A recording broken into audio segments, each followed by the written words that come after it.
Oh, good afternoon. Kent Boehm here with Nine Business Group and Elevate Your Business Spotlight. Greg German is joining us today from Lifecraft. We've had many guests. I'm super excited. We just had a quick dialogue on what he does. But to make this simpler, Greg, please introduce yourself. Tell us a little bit Lifecraft and why people would buy from you, and is there even competition in your space? Greg, welcome.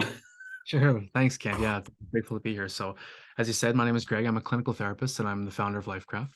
And at Lifecraft, we have created our own unique psychotherapeutic model that leverages deep trance hypnotherapy. And in a deep trance state, we apply many other more commonly known, psychotherapeutic modalities, including polyvagal theory, neurolinguistic programming, cognitive behavioral therapy.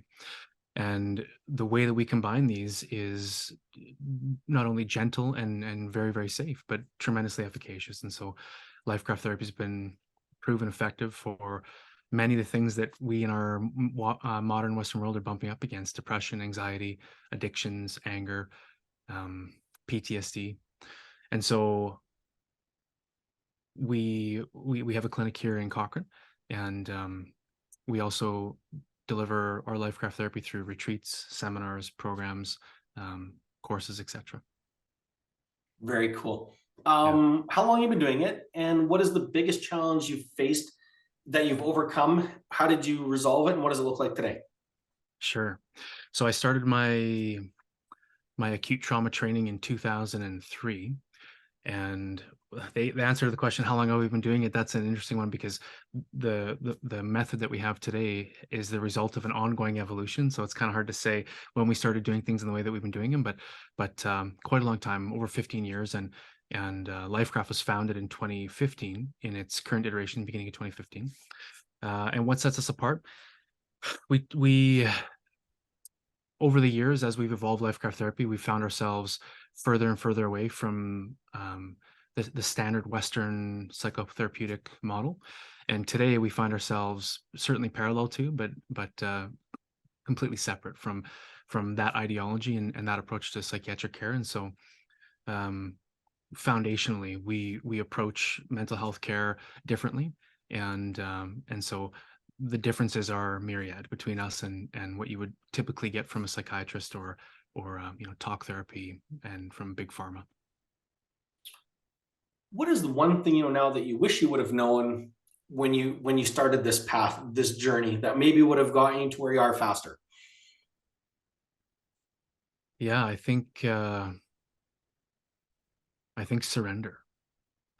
I when I was younger and I imagined owning a business or being an entrepreneur, I always imagined that we would overcome problems by power steering everything, and you just drive through and you just force it, And I've luckily found a much more subtle, much more graceful way through. And I used to think that surrender was something more like grabbing your ankles and waving the white flag.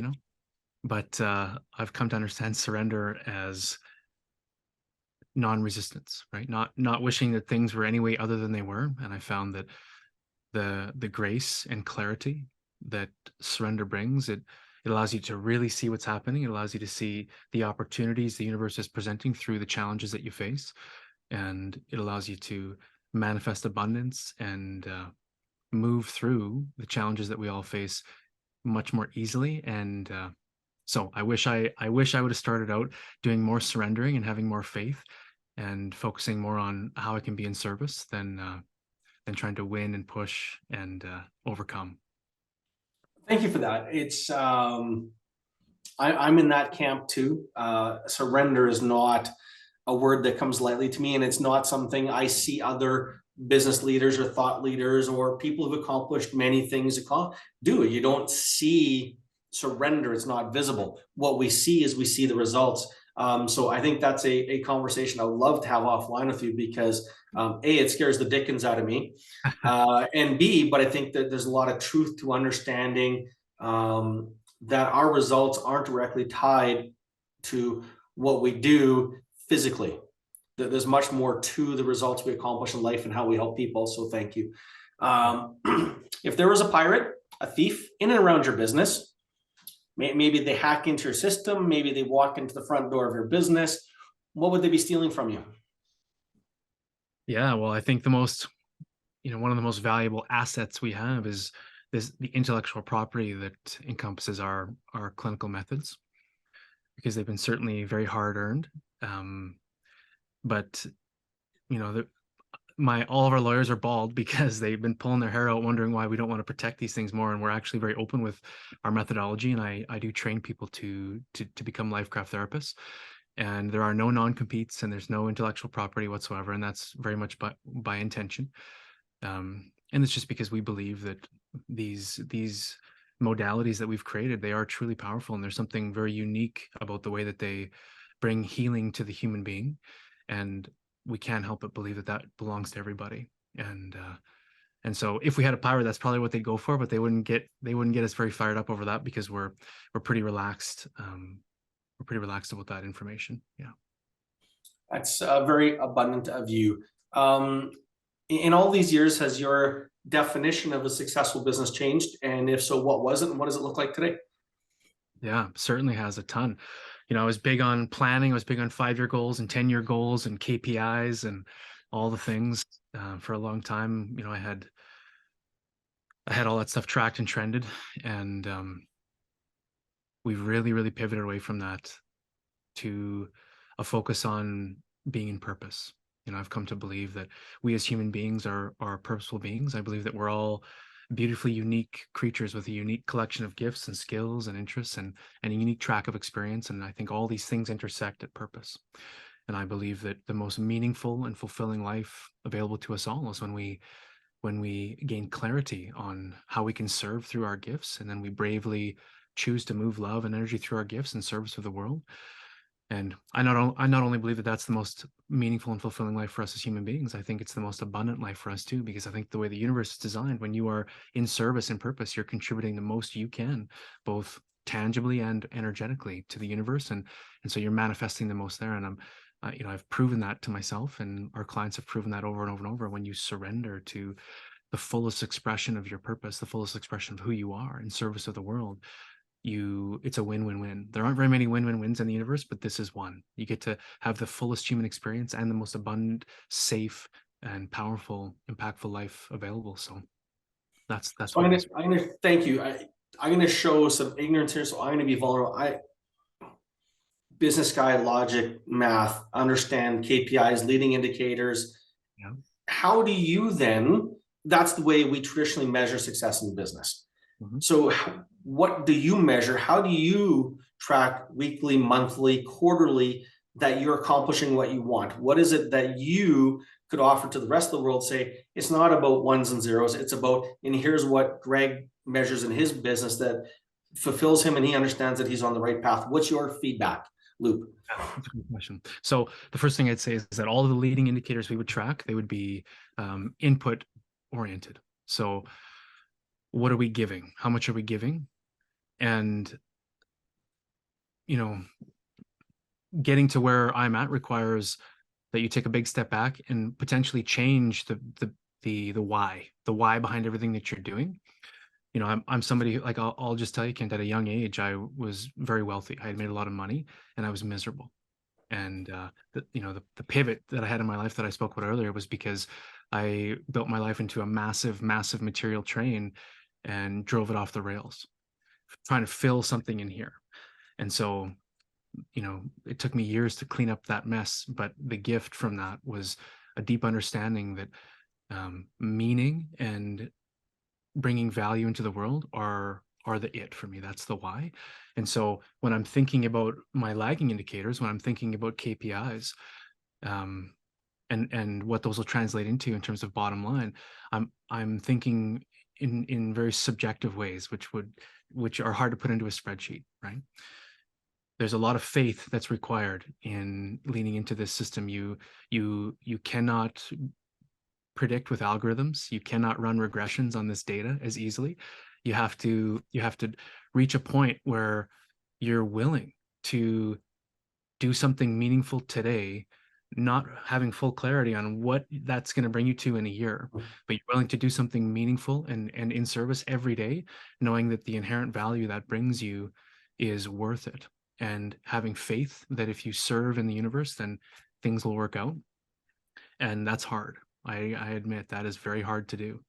But if you can bring yourself to that place, it's a very powerful place to be. And you reach, if I can say this, we call it being unfuckwithable, because you realize that something going wrong in your business isn't going to twist you up. You remain in freedom and in flow. And when you manifest from a place of inherent safety and faith, and this isn't wacky, like I'm not overly religious. I just faith in the way the universe works, faith in the fact that if you show up and serve every day, your life will be full and there will be food on the table, and it always works out magically, more than you think. Yeah. Hmm. The wheels are spinning in thousands of ways, and I just say thank you, because I guess for me it's a lot of connecting of some of the rhetoric I was raised on, connecting with some of the stuff I've learned in the last couple of years, and then balancing, with what stuff to let go of and how do you move in that purpose. Because yes, as the numbers guy, I want to control everything. As a father of four, I definitely want to control everything, and I want to, bubble wrap everybody. But to your point of it, I think moving to that space of where you can trust yourself, and the sentiment I think is amazing. Is like, do something meaningful today for the purpose, because, and not for the sake of return. So just do it because it's the right thing to do. And it's something my wife and I have learned over the years, is sometimes we do things, but there's sort of that anticipated reciprocity that should go with it. Whereas opposed to, if you just do it because it's the right thing to do, regardless of what's going to come down your way, then if you point your ship in your direction in a meaningful direction with full of purpose, then the rest will come with it, and you don't necessarily know when, which is maybe the hard part for the rest of us, myself included, to go, no. There's a formula for this that I have to be able to predict it. So, wow, is all I can say. One last question. Sure. I think I know the answer, but I want to hear it from you. What do you want to be known for? Yeah. Yeah. So I feel like answering this question, I feel like as a young guy, I wanted to be the best blank and the most known blank. And I feel myself less called into those particular things, seeing things that way. But what I will say is that as I've continued to surrender into the way that my gifts can serve the world, and what we can do with this clinic, the apparent impact is growing and growing and growing. And so I tend to answer this question from the perspective of legacy, and how will the world be different because I chose to bravely serve even when it was hard, and bravely give. And I think the answer is, I feel like we're going to have people in our community who are vibrating at higher levels. They're more connected with their inherent enoughness, and therefore they're in a position of power where they can surrender into the beauty of who they are and express that in meaningful ways, and live what we call a fully human life. And this is our birthright. I think this is the point of it all. This is, if you go on a philosophical journey, no matter which path you start on, you're going to end up understanding that a purpose-driven life is the point for us here, and it's where we feel the best, where we contribute the most, and it's a part of this ascension that we're all contributing to. And so for us, what I want to be known for, I guess, if I'm going to answer it in that way, is guiding all of us to the fully human existence that is our birthright, and that we deserve. Powerful and emotional. Thank you. So for those out there who are touched by this and get inspired by it, where can they find more information? How it's the best way to get in touch with you in your office, so they can walk through your front door, pound down the door, ring your phone, and they can take their step to live their next best life? Sure. Yeah, I'll send you my website and our socials, and I'll also send you a link if people want to find out more about LifeCraft Therapy. We do a free consultation with every client, just to share more about the work, and then hear from you what's been going on, what's been front to heart for you, and then we can tell you how we can help. And so I'll send you all those links, Kent, and people can reach me that way. Absolutely fantastic. Looking forward to hearing the rest of your story. Thank you very much. You've been great. Thanks, Kent. Appreciate you very much.